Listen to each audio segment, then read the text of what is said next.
Is your iPhone stuck on a white screen? We have quick solutions to get it back to normal. In this video, we'll cover 4 effective methods. Let's dive into these solutions. 1. Restart the iPhone. Hold the power and volume buttons simultaneously until the Apple logo appears. This can help clear temporary glitches and get your device working again. 2.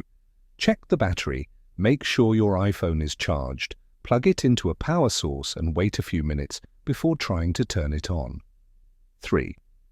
Reinstall iOS using iTunes. Connect your iPhone to a computer, open iTunes, and select the Restore option. This will reinstall the operating system and fix more significant issues. 4. Contact Apple. Support.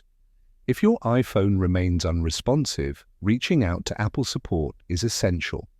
They can diagnose any hardware problems that may be causing the issue.